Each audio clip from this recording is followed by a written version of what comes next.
coming along. Oh, this is a different one.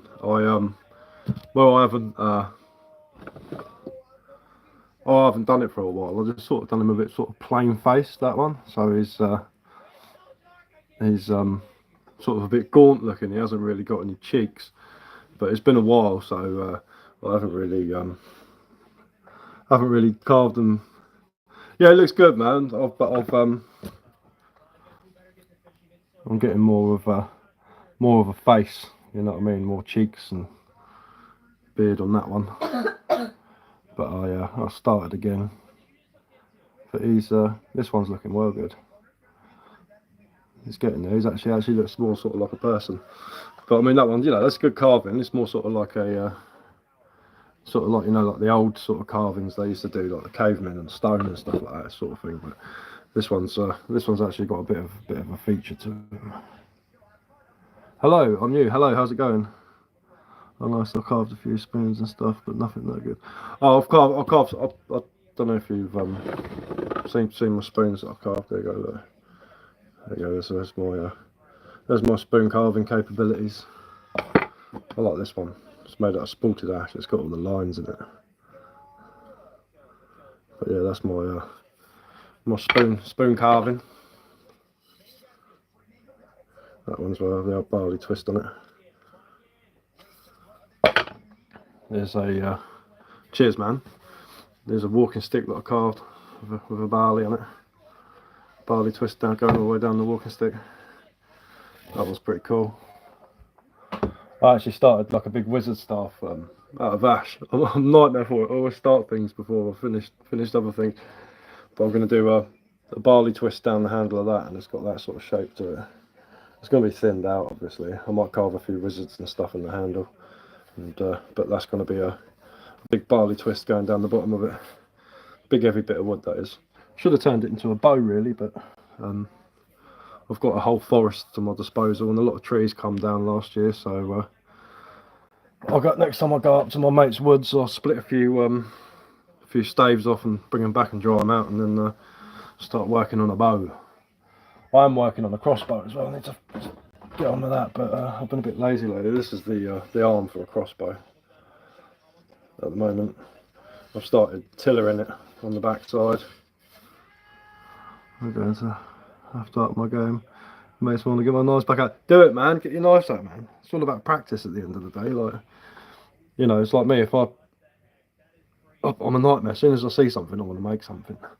I made an axe handle the other day as well. I'll go and get it in a minute. That's got some spring to it now. Hi, how's it going? I had an old Kent pattern axe head, and yeah, I thought I'd give it a go. Well, I've made loads of axe handles, but I made it extra long for some reason. I don't know why. I think it just looks a bit better. But cut a bopper as well for flint knapping out of deer antler. So like if you're flint knapping, obviously you use a striking stone to start off with to take big flakes off. When you get down to the core, you use antler to strike off bits of flint. And then I've got a few tines cut as well. They're underneath a box. Oh no, there we go. Got a few tines as well for pressure flaking, like shaping the blade and the arrowhead. I'm basically on a mission to make some arrows. So, but there's a few things I still need. I need to get myself a decent piece of flint, because the flint I've got is off of a building site, so it's been machined, so it's full of microfractures. So every time you hit it, it just breaks apart, which is really annoying. So I can't get a decent blade off of it. I need to get some feathers, and I need to make some pine pitch, and then I'll be good to. Oh, I'm probably going to need some animal sinew as well. I've done flint knapping, made a few daggers. Failed to make a proper nice arrowhead. I'm going for sort of like the sort of Mesolithic style arrowheads. Just a shard basically on the end of the arrow, glued on, and then with another shard probably about a centimetre down the shaft of the arrow. And those were like the ones that were found for the Mesolithic arrows. Really sort of basic, rudimentary one, but as long as I can pin it through an archery mat, I'm not going to be too bothered.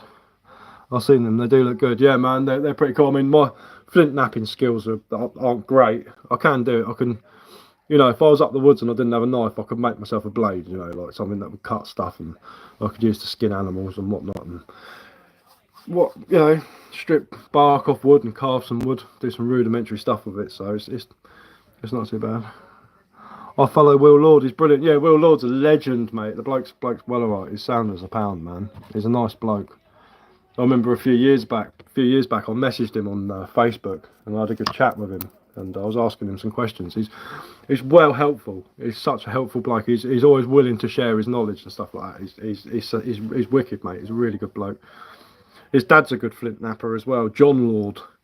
He was he's been in a few Ray Mears programs, napping flint and all that. He's a really good flint napper. The old boy as well. He's good. He's decent, man. But yeah, I need to get on the case really with the flint napping. But I've made myself a popper, so I'm happy. Not the straightest bit of antler, but my mate brought me around a couple of fallow deer antlers, so I was just like, quality. I'll put those to good use. The rest of the antler, I'm going to carve some like little beads and stuff out of, and little totems and things like that. So hopefully I won't cut my fingers off because they're going to be quite small. But how's it going, bro? Yeah, I'm good, thanks. You? I finished my little Christmas elf. It didn't come out exactly how I wanted him to because I haven't done it for a while, you see. But he's a bit sort of gaunt looking. He hasn't really got any cheeks on him, but it's good to practice. And then I've started this one, which has actually got a face.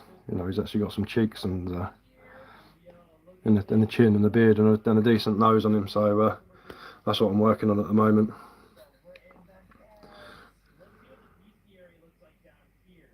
Cost you nearly 100 quid. You've been buying carving stuff, have you?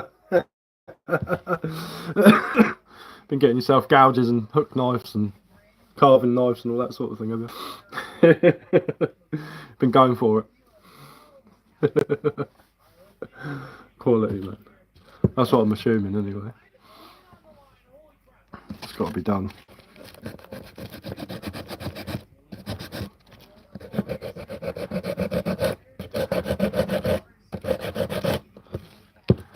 I actually swapped well, most of my tools I swap them for things, you know what I mean. My mate, I had a 9x scope for a rifle, and he goes, how much do you want for it? And I said, well, you know your full carpentry set that you got, your gouges, all your different size gouges and chisels and all that. I said, do you ever use it? He's like, no, I've never used it. He goes, I got it years ago, I just never bothered with it. I was like, all right, do you want to swap it for a rifle scope? And he was like, yeah, all right then, sweet. So I swapped it for a rifle scope. With a lot of my axe heads and stuff like that, I've got a mate who brings me old tools to fix. And he goes, what, when you fix that, you can keep these. And he give me like antique tools and stuff to keep hold of, which is nice. That's pretty legendary. I do a lot of swapping, a lot of bartering, trading for tools, you know.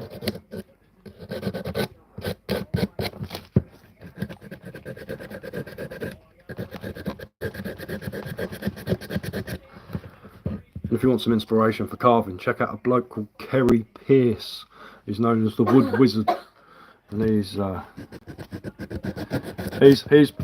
bloke who inspired me to do stuff like this, because I just used to make spoons and walking sticks and stuff like that to start off with. But he was my inspiration for carving actual like faces and things like that, and learning how to do it. I've actually got quite a good book on it as well, which is pretty handy. I need to get on doing eyes. I think I need to carve some eyes and things. I need to make some little doors as well, little fairy doors that I make. This is pine. This is so soft, man. I could probably cut through this log in a few decent cuts with my knife. It is soft as soft can be. I don't normally carve pine, but this is an old bit of Christmas tree, so I thought it fitting to do a Christmas carving in a Christmas tree. And that's what I'll be doing at the end of January when people are chucking out their Christmas trees. I'll be picking them up. Do you want that? Fine, lovely. You can get all of it. I'll use it for carving. I've actually got the bottom of a big gnarly bottom of a Christmas tree. I'm sitting outside. I need to do something like that really.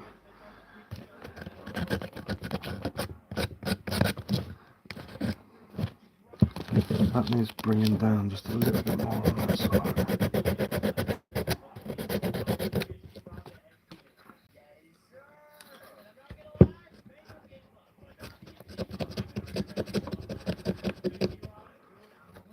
I'm doing a longer video of the reactions as well. I did it last night. I did it in 2 halves, and when I edited it, the first half, my voice is out with the sound for some reason. It looks, you know, it's really out. So I'm gonna have to redo.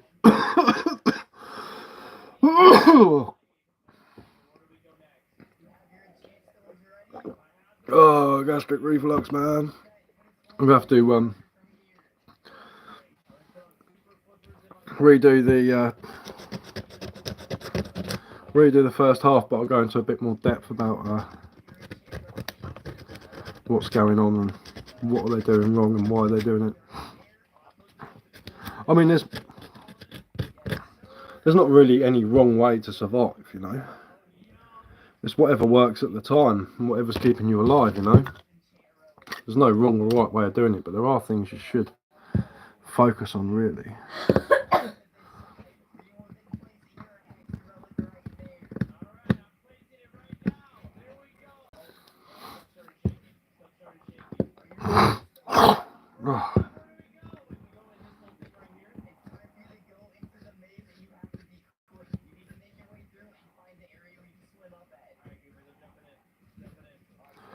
Right, I need to carve around his cheeks, around the back, so he's got more of an actual face.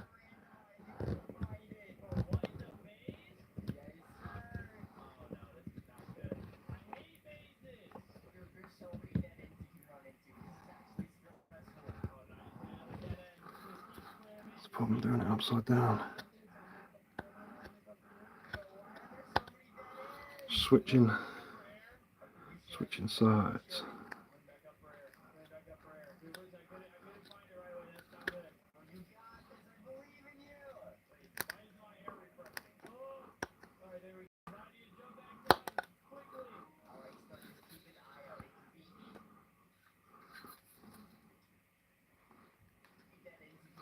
That's a dodgy cut, that is. I end up sticking that through my hand if I slip.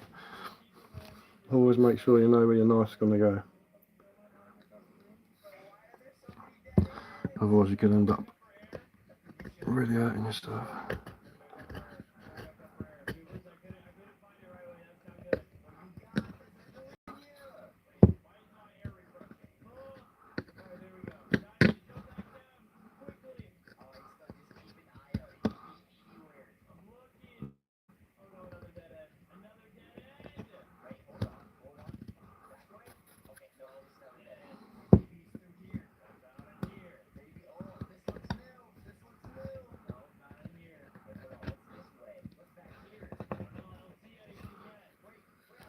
Really need to sharpen this knife up. It's a complete joke at the moment.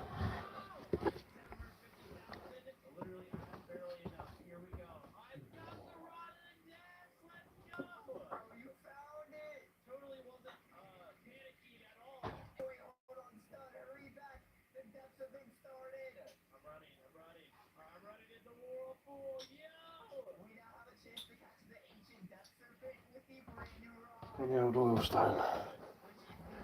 My mate's got my whetstones at the moment, so I need to get those back at some point.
I really need to get the wet stain on this.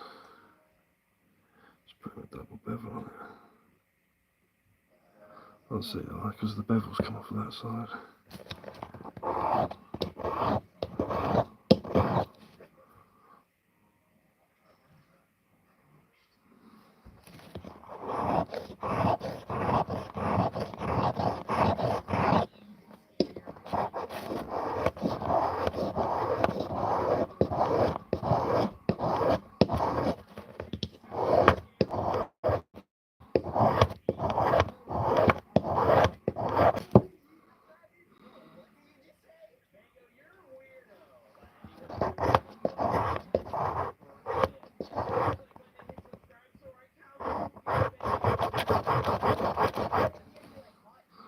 Might have to get a file on that.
Let's have a look.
That's frustrating.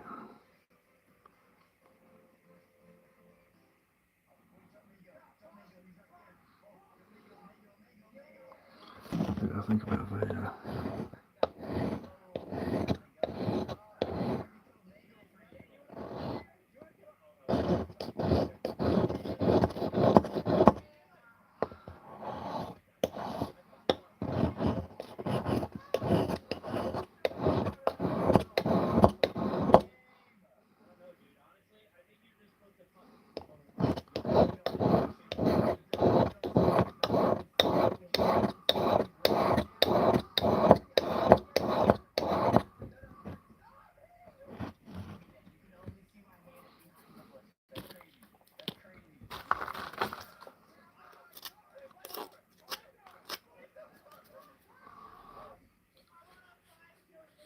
oh.